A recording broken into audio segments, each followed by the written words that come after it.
Hi, I'm Paul Ribbons, and this is all about property. Now, today I'm interviewing a very, very good friend of mine. We've been friends for many, many years, and that's Richard Rains. So, Richard, would you like to introduce It's over yourself? to me, isn't it? Yeah. So this is my first time doing anything on camera. So bear with me, ladies and gentlemen. I'm rather shy and embarrassed, but I'll give it a go. So Paul and I have been friends for over 30 years, and I've been in the industry since I was 14 as a Saturday boy. Wow. Yeah, as a Saturday boy, making tea and breakfast for a firm of estate agents and learning the ropes from then. What year was that? Oh, blimey. So hold on a minute. I'm 55. So I can't work it backwards. I'm only good with numbers going forwards, not backwards. Yeah. That's 40. Yeah, I mean, been in the game over 40 years. Oh, I think wow. that's a bit of experience That is, that I'm giving you. Oh, thank you. That's great. So I'm guessing you want to know the history of me and then the history of me and Paul, or Paul and I, should I say. Sorry, I was comprehensively educated. Right, so, I was an agent started as a Saturday boy, worked from there, went on the YTS, working for the same estate agency where you used to get day release. I remember that, yeah. Went to East Ham Tech, taught me a lot. And then was in agency, moved 3 times, set up my own agency when I was the ripe old age of about 21. Then moved, partnered with another chap who unfortunately is no longer with us. Didn't work out for certain reasons. I went off on my own. And then I became what a lot of you people become, saucers, as you call it today. Yeah. Which in those days you weren't called a saucer, you were more called of a runner. Yeah, that's it. Acquisition agent. Acquisition agent, yeah. So I used to get paid a fee. I never forget, I used to get £1,000 for each property that I would find. I had a guy that I would buy the properties for, do them up, get all the builders for him, do all the marketing for him, sell them. For £1,000 a time? For £1,000. Wow. Mind you, then a house was what? I remember the first house I think we bought was, Rogers Road, Dagenham, and I think we paid, say, like 20,000. So I suppose, in theory, £1,000 in those days was about... Remember, we were paying agents' commissions was £1,000 plus VAT. And then I remember those are the days when I used to go to auctions, and and I remember bought 3 houses in Stratford Village for under 25,000. And for some of you, that's E15, an area that I'm sure you must have heard of, up and coming. And then it wasn't so up and coming. And worked with him for a number of years, and thought, really got to do this for myself. Started on my own, done quite a few larger developments, as you know. We've partnered together, and we still do. And I partner with a few other people, and it's where I am today. Right. So when you talk about when you was running, and you was buying in the auction. The auction was a very different place. Then, totally different, because you didn't have, arguably, I want to say newbies. You just didn't have. It was more professional. It was more a case of the people were there were property professionals, dealers, weren't they? Dealers, traders, dealers, and I still believe today that in every catalogue there's a deal. You've got to find it. That's the deal is unlocking the deal, finding that deal in the catalogue. But those are the days where you used to buy stuff all the time. I remember buying stuff, and I would buy stuff, say 2-3, and Stratton's auction was an example. Jump in my car, and then phoning a couple of people up that I knew that would buy something, because I actually didn't have all the money. I was gambling.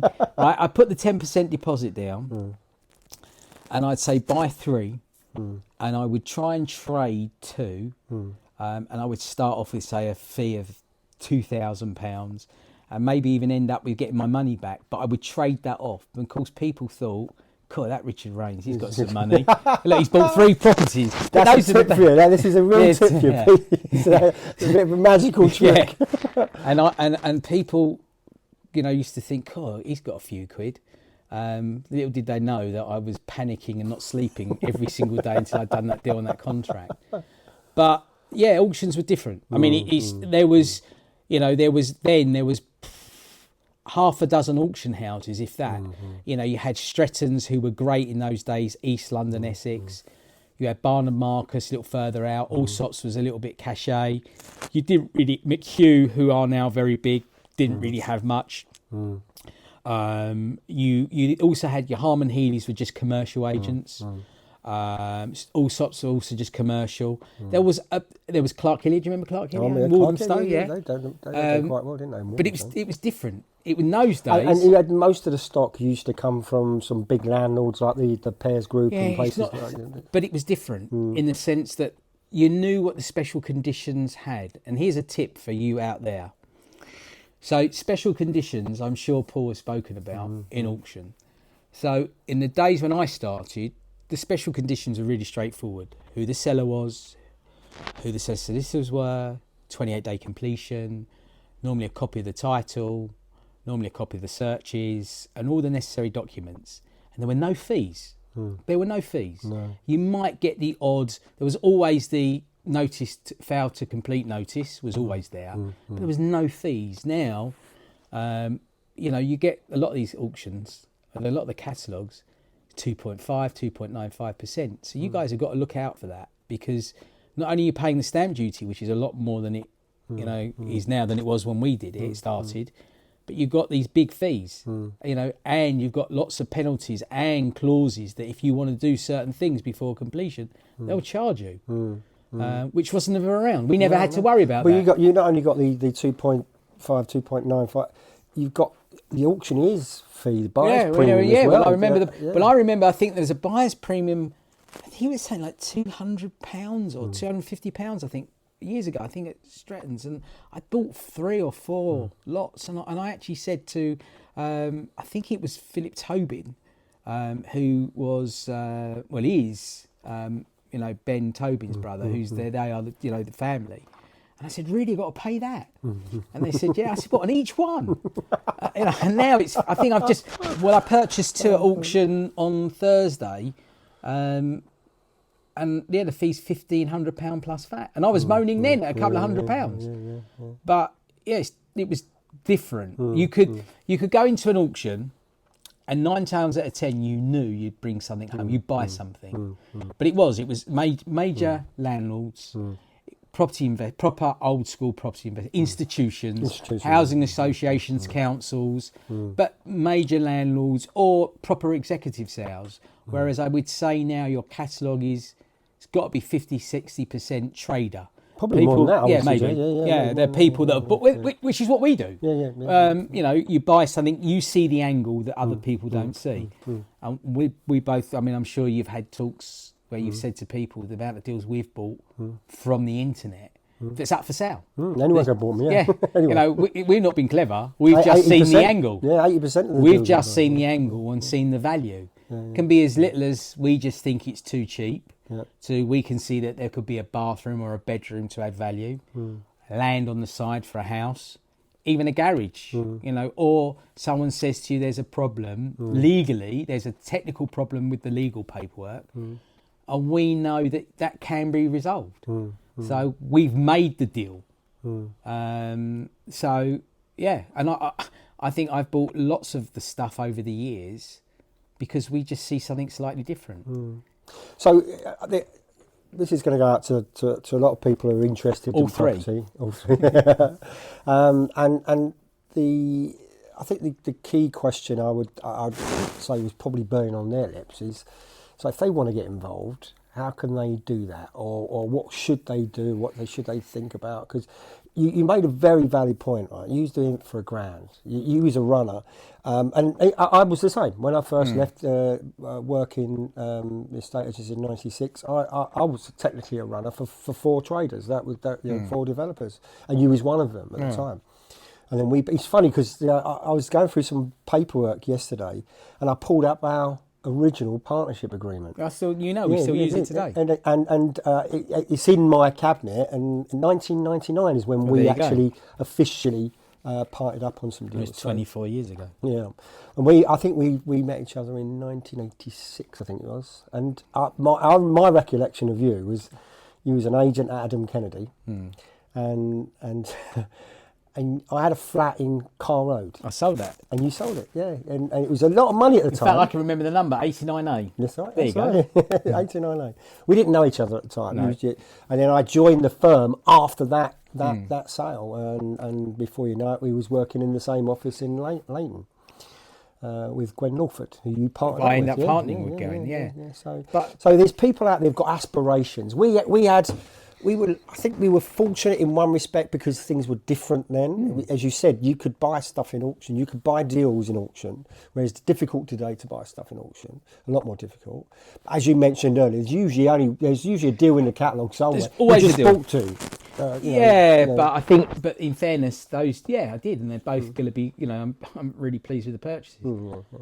But also it's different. You know that I don't look at anything, whereas, people can't get their head around that. I just see a photograph and I say yes or no. So, but that's... But that has bit you on the arse a few times. Of course it has, yeah. So you have learnt a lesson. Yeah, but it's like anything else, isn't it?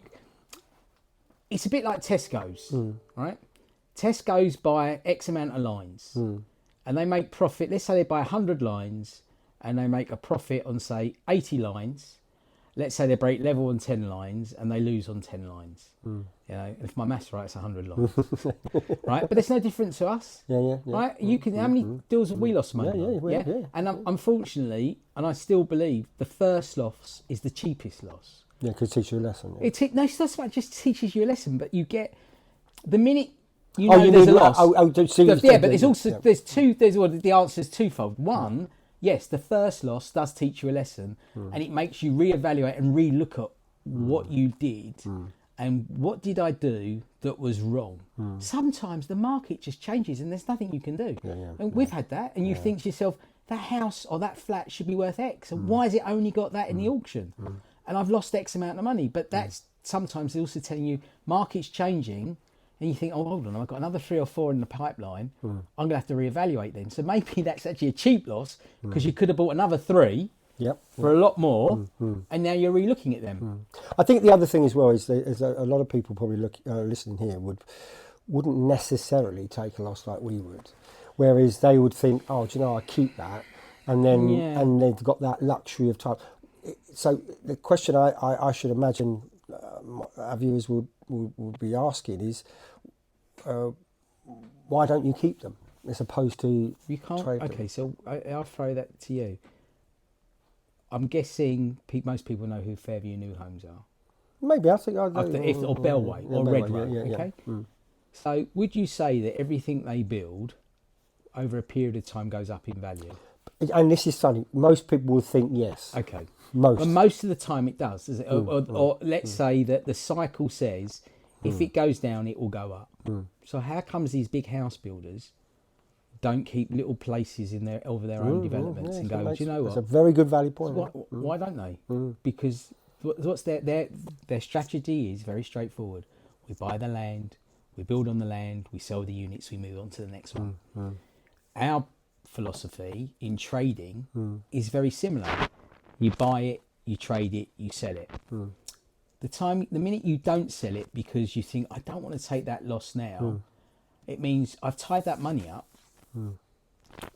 How can I buy the next one? So then I've got to refinance that one and pay interest on that at a higher rate, possibly, but go through the rigmaroles and getting the finance to find something else to try and make a profit. Right. Whereas if I sold that one, I took the small loss, which I can use against my taxes if necessary.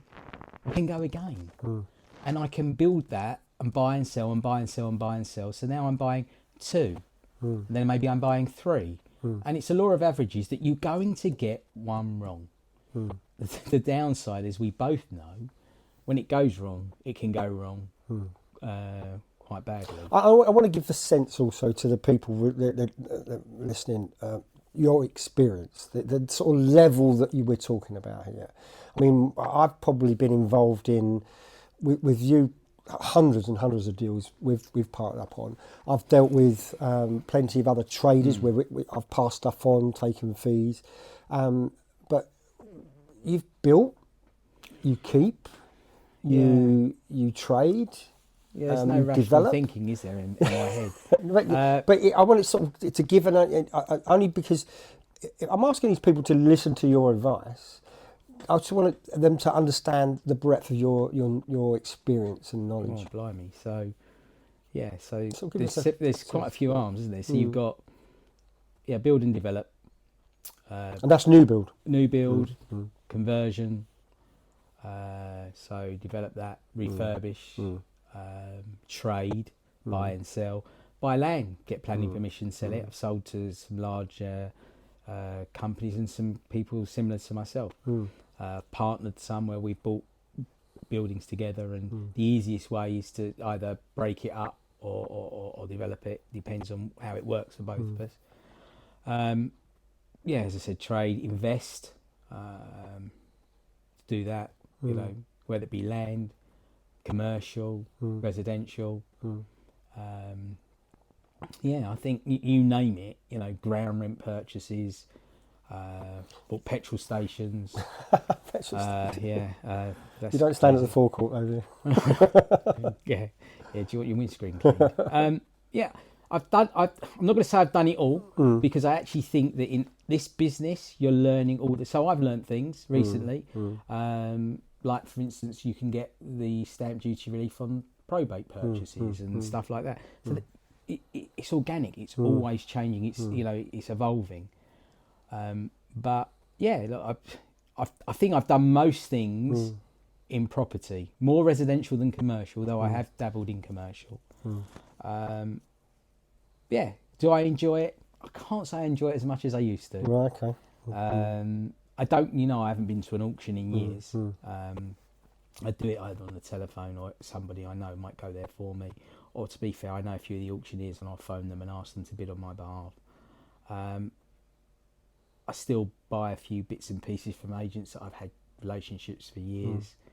And I still buy off the internet. I bought one of the things I bought, funny enough, on Thursday. So I exchanged on it on Wednesday. It's in the auction yesterday, and I bought it pre-auction. I saw that on the internet. I didn't see that in the catalogue because I don't really look at the catalogues. Because you're always. And I just thought that, and it's just round the corner from my office. But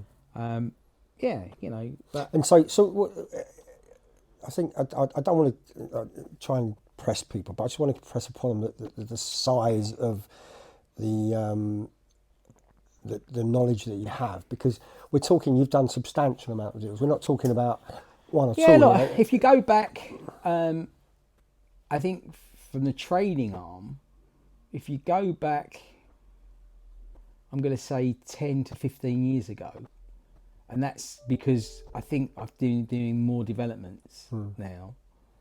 Though I'm trading, but the trading at the height, I think we were trading something like across the board, because we did a lot in the north. We were doing up to about, I think one year we hit nearly 80 units. 80 units. Trading in 1 year, buying and selling. Yes, some made a loss, some made very small profits, and we're talking about stuff that you were paying 15,000 for, and we were selling it for like 17.5. To bigger stuff.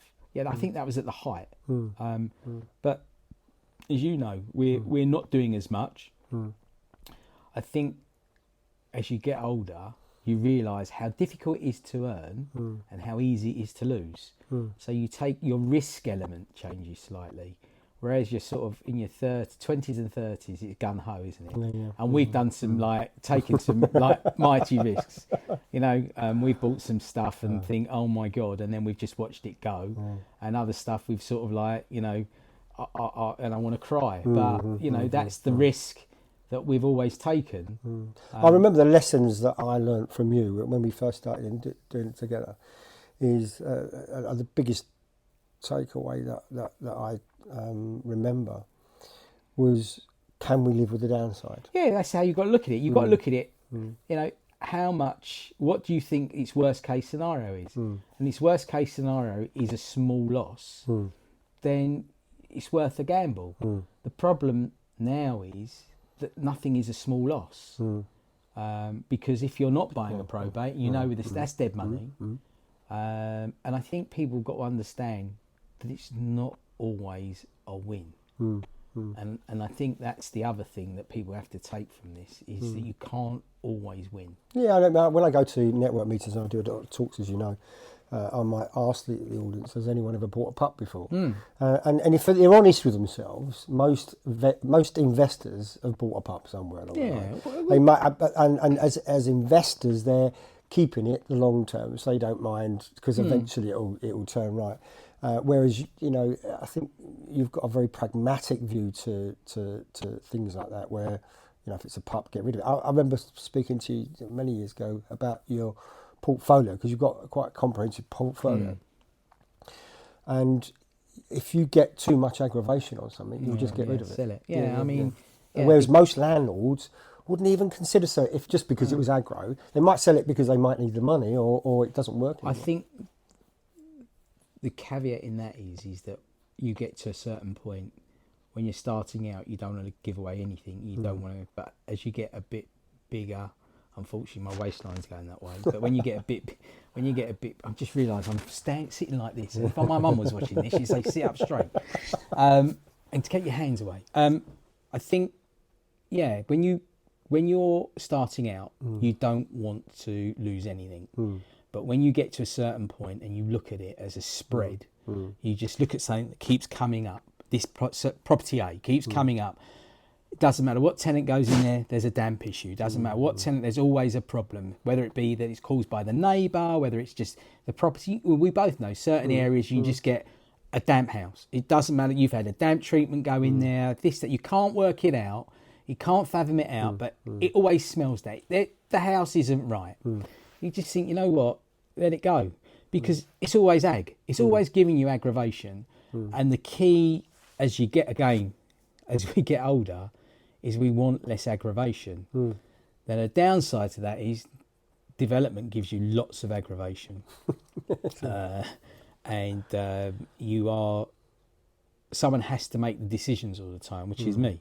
Don't always get them right, you know, but you try and think you're going to get. You have to work on your gut sometimes, and as I said, most of the time that will steer you. I think steers you in the right direction. I think there's I've noticed going around talks around the country, and because I've been doing the talks for many years. I took a break and I'm back there talking now. But one thing I've noticed is that people are frightened. Whereas when we first started out, we didn't look at someone else is making so much more money than us. That's irrelevant. No, but I think people do worry. But why? They find a deal and they want to milk. But it doesn't work like that. How many deals we bought other dealers? I don't care. It's irrelevant what they've paid. It's only, does it work for you? So if I've bought it for £1 and I sell it for you for £2 and you know you can make £1, what's the problem? My view has always been that way, because again, you get the opportunity to make that £1 because he's brought you a deal that works, right? So it's irrelevant. He may have only paid 50p, but if it works for you, does it matter?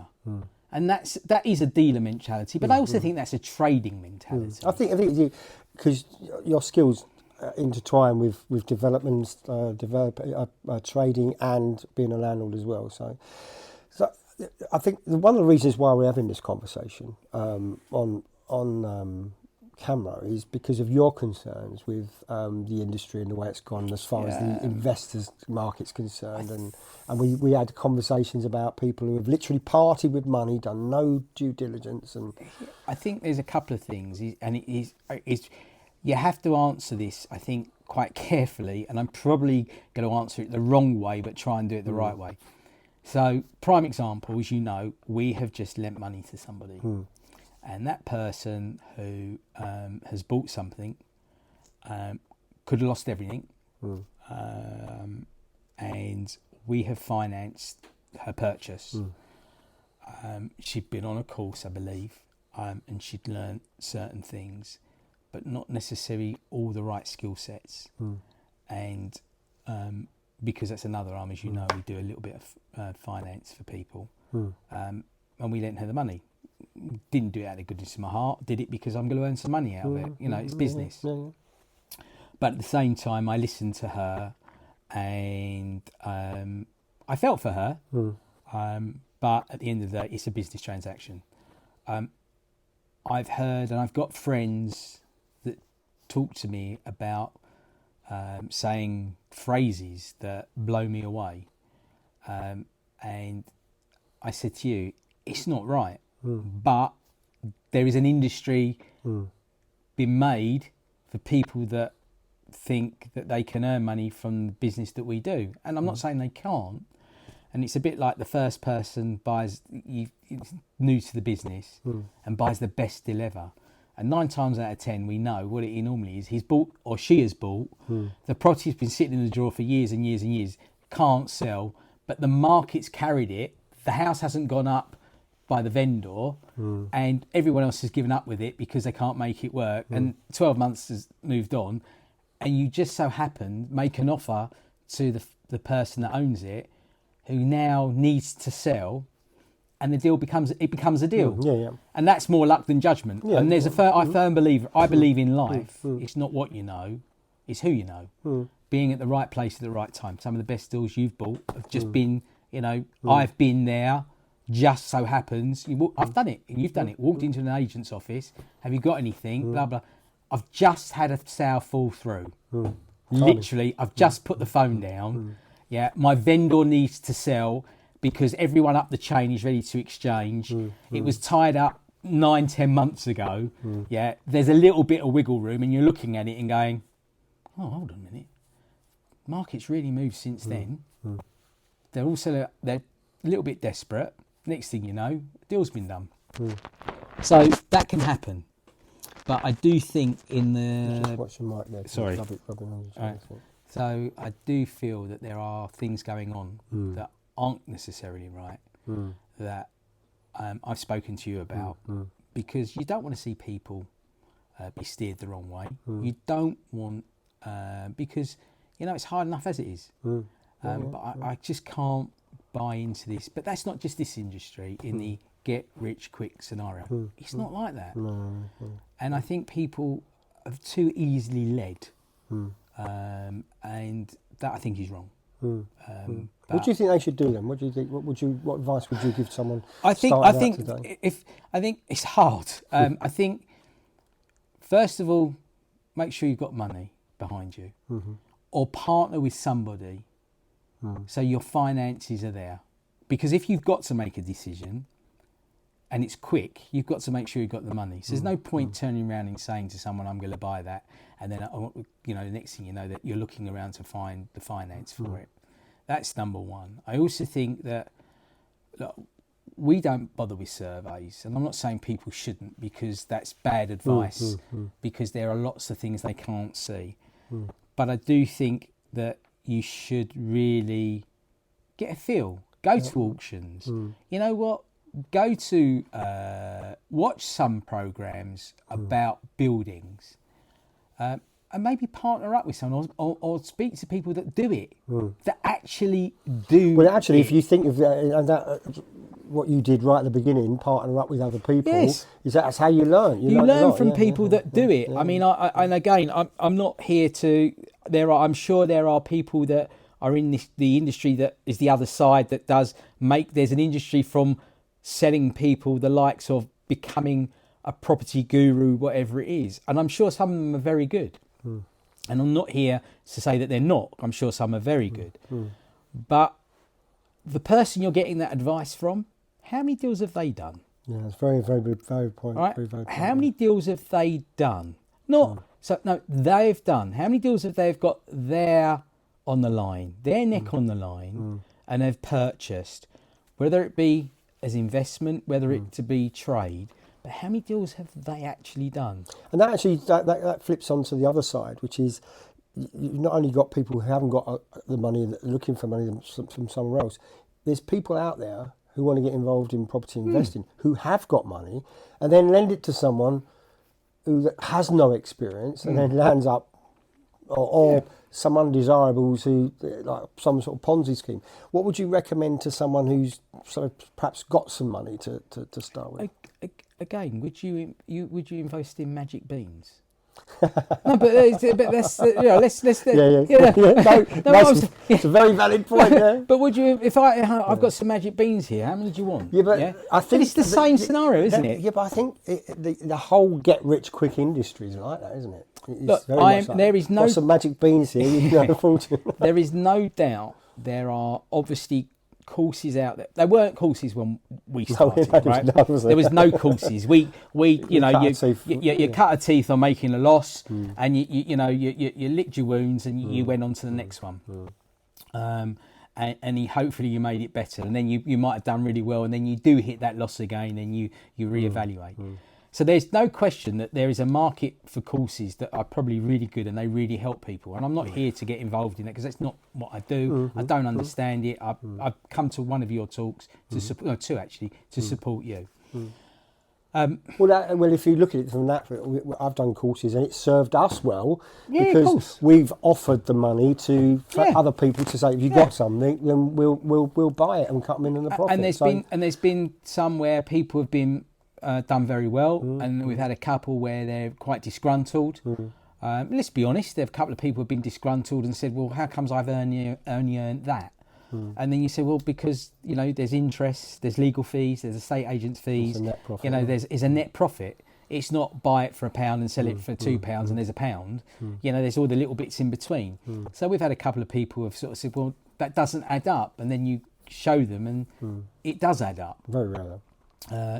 But we're having an honest, frank conversation, and there's other people we've done, and they're like over the moon. There's a couple where we've done where they've expected a lot more, not on the sale price, and think we're going to get, I don't know, we bought something for 50,000, they think we're going to get 80 and we get 55, and we thought it might be 60, but they've got great expectations and it's not happened.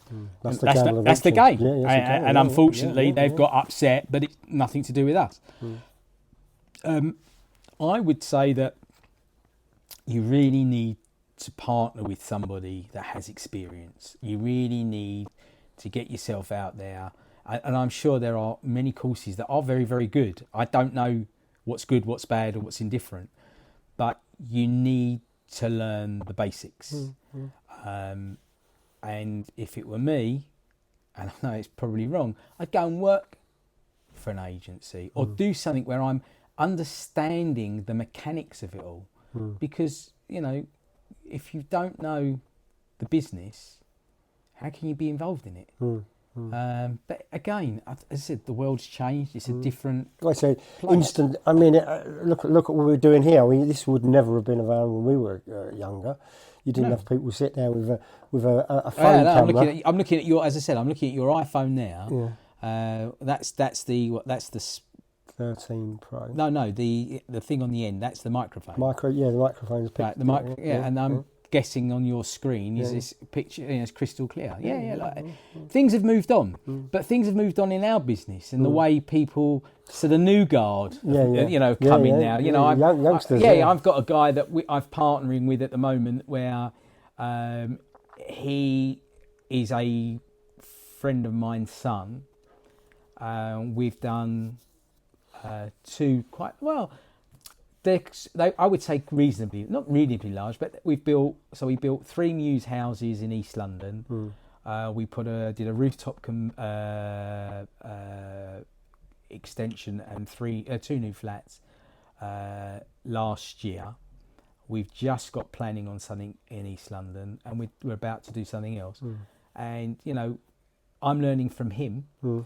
Because they do business a different way. They don't talk to anyone on the phone. It's a WhatsApp or it's a text. Whereas, you and I will get on the phone. Yeah, it's an email. So we've done a few bits together and we're doing a few more. So I'm learning from him in some way. But it's quite amusing because I don't have the enthusiasm he has. And they go about things differently. He couldn't believe when we went to one thing and I literally went into this house that was next door, something we bought, and I picked up the envelope and I turned it round like I always do, got my pen out and I started working out the numbers. And he's looking at me and I'm working out what this is going to cost, and I've written at the back of it, I don't know, British gas bill or whatever it is. and he's got his laptop out, and he's putting all these figures in the Spreadsheets, spreadsheet and everything else, and he's telling me this, that, and the other. And my figures were nearly the same, but I did mine on the back of an envelope, and it took me 10 minutes. It took him half a day. Yeah. We both came to the same point, but that's the way they work now. It's a different way. Yeah, we're old school, aren't we? So we've been around, we learnt a different way. But I think if you're asking the question is how to get involved, what do I do? Go to a couple of auctions, see what they do. Go to see what's happening in the auctions. Get an idea what things cost. So another question I'm going to ask you is why didn't you focus on just one thing? Why spread it across? It's an interesting one, actually. I don't know. I mean, I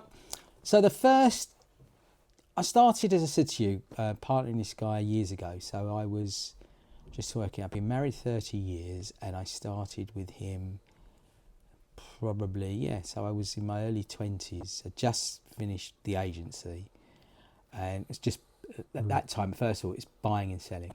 And that was a tough market as well, wasn't it? It was a tough market, but even then, it was, in those days there was no internet. Remember, so in those days, if you went, I used to go on Saturdays. I used to go to South London because I bought quite a few bits in South London, and it was in those days. I mean, I remember my mobile phone bills were like, but those days like £1,000 a month. Yeah. You go and buy the local paper. I don't know, let's say it was in One Bridge Street, and you'd go from One Bridge Street, see what for sale boards were, and then you'd drive around all the 4 or 5 little roads nearby. And if to be fair, if it was a Victorian house and they're terrace housing, they're all roughly going to be the same. And then you get the local newspaper, and there'd be 2 or 3. So if you were in Ilford, it'd be the Ilford Gazette, Ilford Recorder, Romford Recorder, Newham Recorder, Guardian Gazette for Waltham Forest. And you go through the agents. So Wednesdays, I think, because in Wednesdays it used to be the property section, or was it Thursdays? Thursday was the property section, because as an agent you used to wait for the phone to ring on Fridays to make all your appointments for Saturday to do your viewings. And I remember getting all the local newspapers, and that's how you used to phone estate agents up. You see a for sale board, how many bedrooms, you ask all the questions, and that's how we do our homework. Now, I don't leave the office chair. I go click, right move. Thank you very much. I remember something we purchased when I went to pick the kids up, and I've gone to the sweet shop, and there was it was just off. It's over in Harold Hill, I think it was. And the sweet shop was on the corner, and there was a banjo turning. And as I turned, I saw the board outside. I thought, "Oh, that looks good." And then I phoned you up. And it's cheap, and we didn't have the internet then. It was all done with. In fact, a lot of the information we got was from an agent. We'd ring up and pretend we'd be a surveyor or something. Sometimes surveyor, or to be honest, you used to get more answers if you actually say to them, "Hi, I want to pick your brains. I'm not interested in buying it, but I want to know the." And an agent would normally coming up. An agent would normally give you more information. Yeah, but that was different. I remember, I remember going to South London on Saturdays, and my wife would say to me, and I said, "Right, I'm going to South London. I'll see you later." And I'd be in the car most of the day with the A to Z. I remember taking photocopies of the A to Z. A to Z's a map, just in case you know what A to Z is. With my highlighter pen, going and doing my route. But now there's so many tools out there. I mean, I don't know how it all works, because I know people say there's algorithms and there's you guys. To be fair, you've taken it to another level when you look at stuff, whereas I still just, I think it's amazing just clicking on Rightmove. But yeah, I mean, I think it's easier in one way because there's so much more information, which is it's a little bit like what's that program? I'm just trying to think. Where they buy things at car boot sales, and they buy something bargain hunt or something like that, and then they put it in an auction, and car boot sales and everything else. It's a bit like property programs. Everyone thinks going to the auction, it's all saturated, so you can't really find that bargain, but there is always one. That's the key. But I mean, the amount of information out there, and I think you've got to do the maths and do it again and do it again. And I think there is a danger. I think I've noticed when I deal with people, and because I'm they come to me with the deals, and then we'll discuss Yeah. it if we're buying it, and then off we go. So I've usually made a decision with, you know, if it's a good one or not.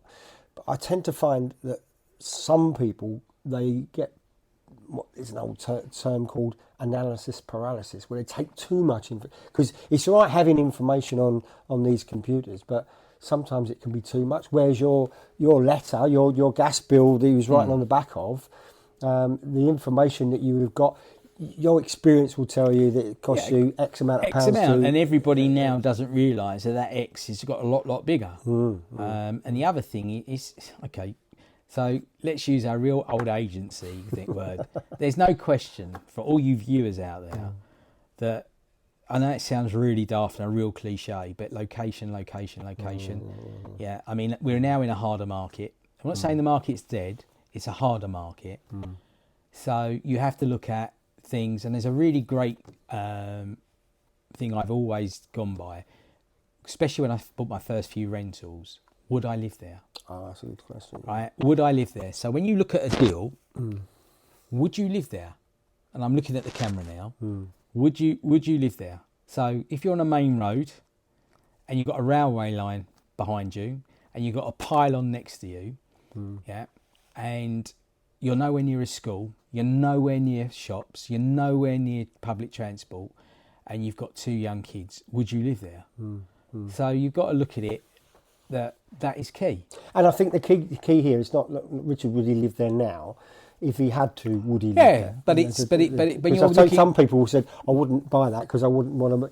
I'd only buy something I'd live in. Yeah, but there is a caveat to that. Yeah, of course there is. I mean, obviously, as you go up the ladder, you want maybe nicer things or live in a better location or what have you. Yeah. But when you start, even now, you know, would I live there? Because it's simple. You know, I personally wouldn't want to live on a main road, but my wife lived on a main road. She brought up living on a main road. Doesn't bother. It was her. a nice main road, though. Yeah, but what I'm saying is, I wouldn't. She would. So there's always someone for something. But when the market gets tougher, you've got to look at all the negatives. Yeah, the weaknesses show up, don't they? Absolutely, Yeah. and we've seen that with the auction results that have gone on, and we've seen that with what we're looking to purchase, and we're re-evaluating it because we've seen the weak spots. You know, you can live with, say, something that's got on a main road when you go, well, it's on a main road, but it's not a double yellow line, but it's got parking. And the house is set back 80 foot, so you can't hear it anyway. You know, so there's a caveat to most things. Because that's funny you say that. We bought something a long while ago that we had two of my delegates that were out looking. Both of them had seen it. One phoned me and said, I don't know. And I used to say, don't want main roads, don't want back on railways, don't want this. But there's always a caveat to it. There's always and when I looked at it, it had off-street parking. It was near a junction, so you know the traffic usually slowed down towards that junction. And it was opposite a Tesco's Express. It had a big garden, semi-detached, nice-looking house. And one of the guys gone, well, I saw that, but I ignored it because it was a main road. But we bought it because we could see it was beyond. It wasn't just a main road. In fact, it had parking, because that's usually the problem with main roads. It's massive parking, because I mean, I know everyone says, outside. You know, everyone says, oh well, you know, I've got to get my shopping delivered, so I don't need. But you still might have your car, and you still might go shopping, and you might be going to IKEA and pick something exactly. up. You don't know, so you know, so everyone, you've got to look at you have to look at the weaknesses, but there are slight caveats to that, in that there are certain things that can go outside that remit. Because I think when we evaluate it, I mean, you and I bounce off each other, and we're usually thinking the same thing, right? We're usually thinking the same price. We're usually thinking there's a weakness there, we're not sure. If there's something I'm not sure about, which is very rare, but I'll run something past you and say, look, what do you reckon? And 9 times out of 10, I'd say more than that, the majority of the time we come up with the same reasons or the decisions to buy it or not. But I think the thing I try and put across to people, not every house is a deal. Of course not. I mean, I think just because it needs modernisation, because it's not. I mean, and that's a danger, because it's harder to find now than it used to be. So people just think, oh, that one fits the bill because it's got a window and a windows, a roof, and a door. They'll buy that, you know. Everything has a price. Everyone, again, I look at certain things a certain way.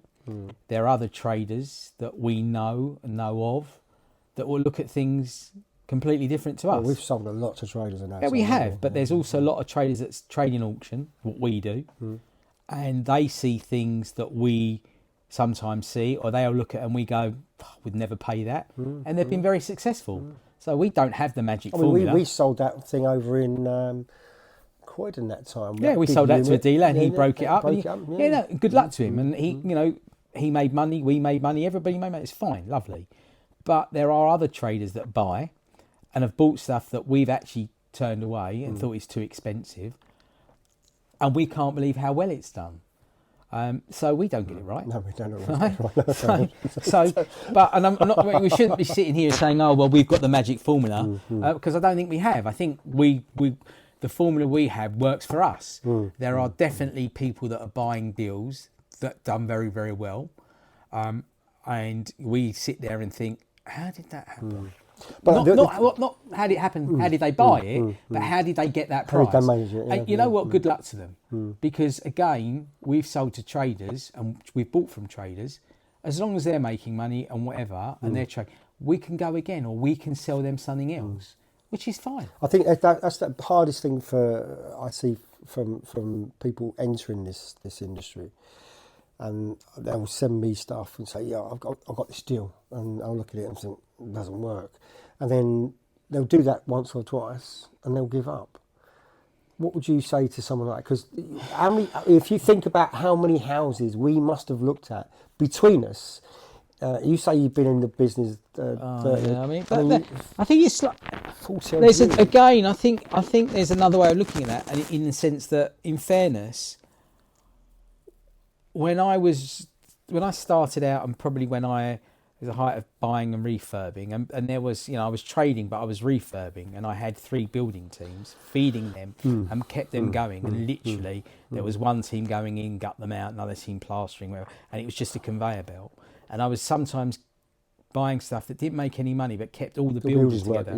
Yeah. And over a period of time, and I had, as I said, and in fact, quite a number of them are still with me over 30 years. I think the difference is, it was different then, in the sense that there wasn't that many people doing it. No, but right? But there was more. I think there was more chimney pots. There was more. There was more. A lot more older people. I think there was a lot more people. Sorry, rephrase that. That's wrong, actually. I scrubbed that. Not older. There was a lot more elderly people that were living in properties that weren't modernised. Right. Whereas now, a lot of properties are modernised, and there was lots of tenancies, old tenancies, and there wasn't as many people doing it. Yeah, I remember going to auctions, and in fact, I recently had lunch with 2 guys that were my competitors. And we did a couple of things together. We were all around the Newham area, and we did a lot of things, just the 3 of us. Do you want to pause it, guys? Go answer that door. Okay.